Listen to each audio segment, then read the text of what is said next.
നമ്മൾ രക്ഷിതാവ് എന്നുള്ളത് ചെയ്യേണ്ട പിന്തുണാ പ്രവർത്തനങ്ങൾ കുട്ടിയെ മൃഗീയമായ ഫലപ്രയോഗത്തോട് കൂടി പഠിപ്പിക്കാനുള്ളതല്ല, അവന്റെ കൂടെ ചേർന്ന് നിന്ന് പഠിക്കാനുള്ളതാണ്. അതായത് നമ്മൾ പഠിപ്പിക്കല്ല വേണ്ടത്, നിങ്ങൾ അവരുടെ കൂടെ വേണ്ടത് പഠിക്കുക വേണ്ടത്.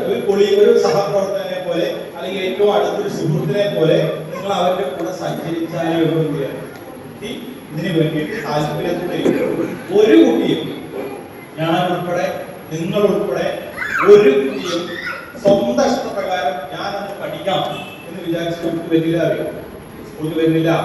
LP തലം വരെയെങ്കിലും കുട്ടികൾ പഠിക്കുന്നതായിരിക്കും വേണ്ടിയിട്ടാണ്. നിങ്ങളെ പഠിച്ചിട്ടാണ്, ടീച്ചറെ പഠിച്ചിട്ടാണ്, നാട്ടിനെ പഠിച്ചിട്ടാണ്. സ്കൂൾ കൂടില്ലാതെ പ്രശ്നമല്ലോ. ഇത് നിർബന്ധിത വിദ്യാഭ്യാസമാണ്. നിങ്ങൾ മാണ്ടൂർ സ്കൂളിൽ 10-ാം തീയതി തീരുമാനിച്ചപ്പോൾ എത്ര കുട്ടികളുണ്ടാവും സ്കൂളിൽ?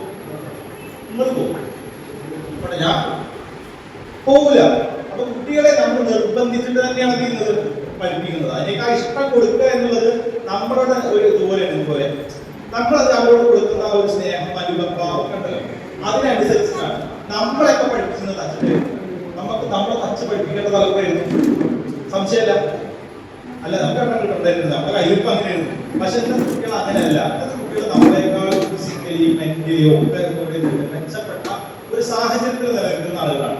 അപ്പൊ അവരോട് എപ്പോഴും സൗഹൃദം സ്ഥാപിച്ചിട്ട് ചെയ്യാൻ പാടുള്ളൂ, കാര്യങ്ങൾ ചെയ്യാൻ പാടുള്ളൂ.